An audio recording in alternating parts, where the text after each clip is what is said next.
నాదే, కానీ ఆ పిల్లవాడిని రాజుగా అభిషేకించారు. అభిషకులు పెండ్లి చేసుకోను. అతడు దావీదు పెద్ద ఆమెతో సింహాసనం నీదే అవుతుంది. ఇతడు యోవాబు, దావీదు సైన్యాధిపతి. కుట్ర పన్నుతున్నారు.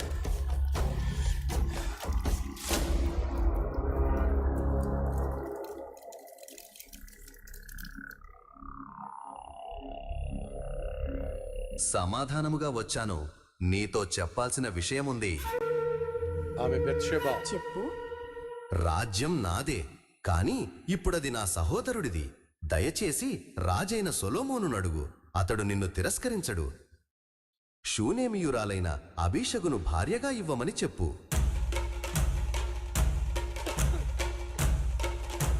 బత్షెబా రాజైన సొలొమోను దగ్గరకు వచ్చి అదోనియా అబీషగును భార్యగా కోరుకున్నాడని చెప్పింది.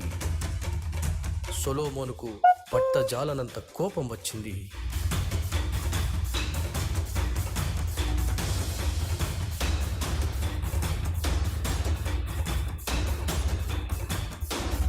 బెనయాను పిలిచి అదోనియాను వధించమని ఆజ్ఞాపించాడు.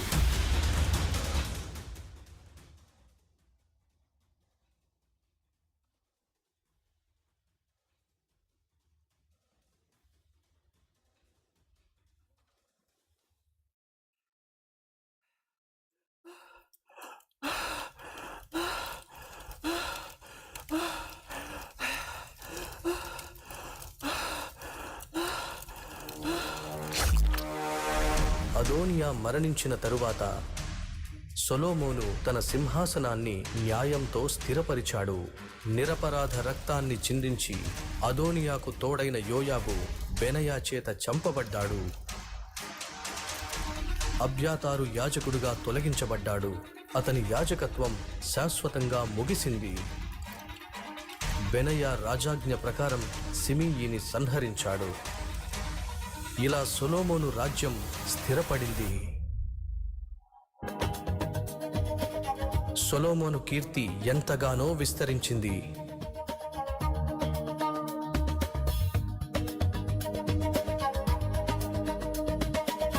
సొలొమోను రాజ్యం అతడు స్థిరపడిన 12 అధికారులను నియమించాడు. ఏ విధంగా స్థిరపడిందో చూడండి. నెల నెల రాజమందిర సరఫరాలను చూచే బాధ్యత వారిది. ప్రతిరోజు రాజమందిరానికి విస్తారమైన ఆహార సరఫరా జరిగేది. వందలాది జంతువులు, ధాన్యము, పక్షులు తేబడేవి.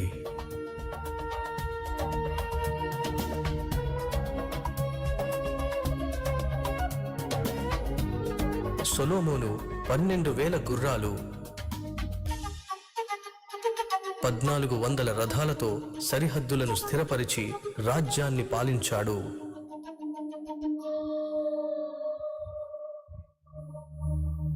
సొలొమోను యొక్క దృఢమైన పాలన మరియు సైనిక శక్తి ఆయన రాజ్యాన్ని రక్షించడంతో పాటు ఆయన ప్రభావము అంతటా విస్తరించున్నట్లుగా చేసింది.